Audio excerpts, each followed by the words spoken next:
the focus that I'm going with is it's rather rare. I don't remember a lot of state facilities.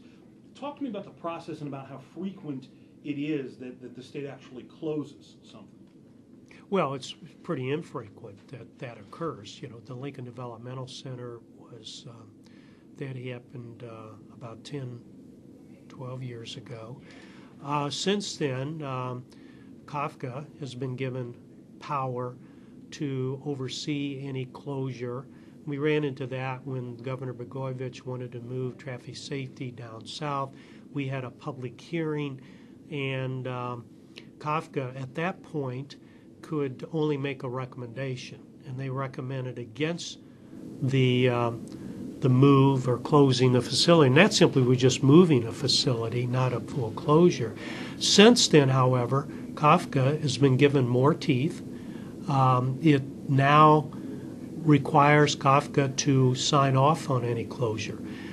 And the other thing is the fact that the governor signed a contract last summer not to lay off public employees to the end of next year.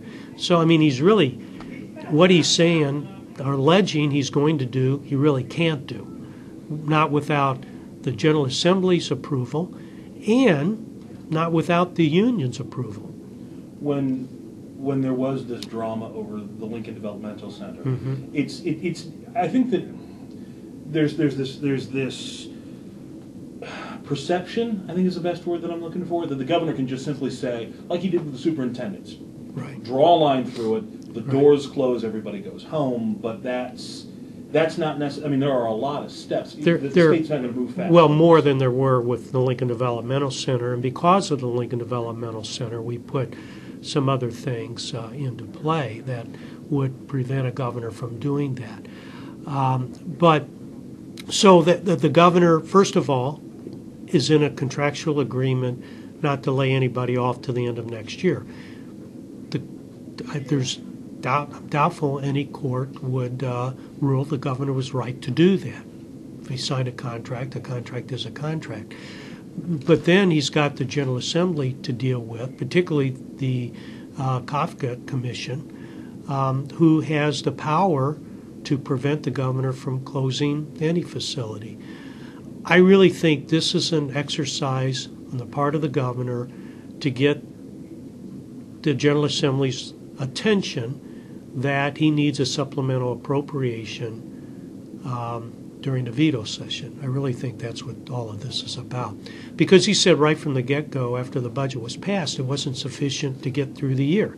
Why wasn't he saying then we need to lay people off and close facilities? That would have been the time to do it, not to wait till a month before the veto session, and call us back and deal with it.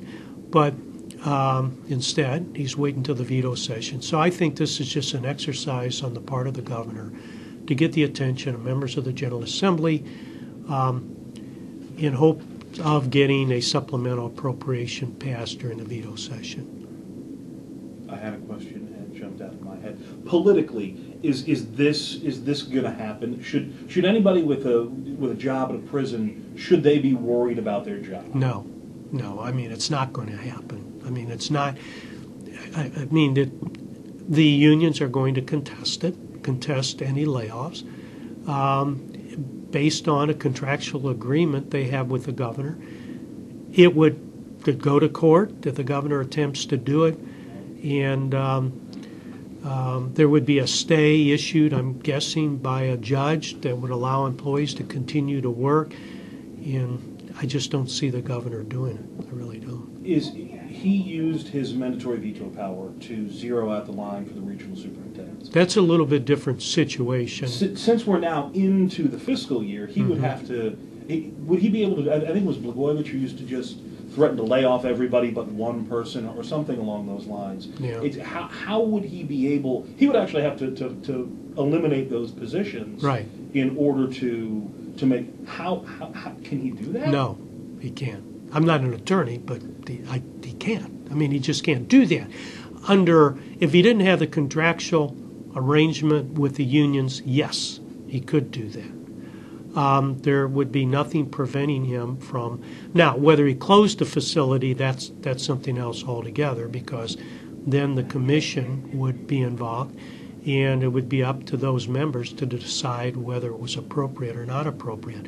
But to lay people off, public employees off, with contractual agreement that he will not, you can't do that. This will be my last question. When I talked, writing about the case that was before Judge, and I talked with Don Clark-Netch, and she said that the governor is using his fiscal powers to, I think the phrase was, shape the government that he wants. When you look at this in a constitutional, a big picture, is that what this governor is doing, trying to create the state government that he wants, Well, not necessarily what the General Assembly wants? And should any governor have that kind of power? No, and the governor doesn't have those kinds of power. That's why we have the three branches of government, the judiciary, the governor, or executive, and the legislature. The governor cannot dictate to the General Assembly, nor can the General Assembly dictate to the governor. That's why you have to work things out and you negotiate.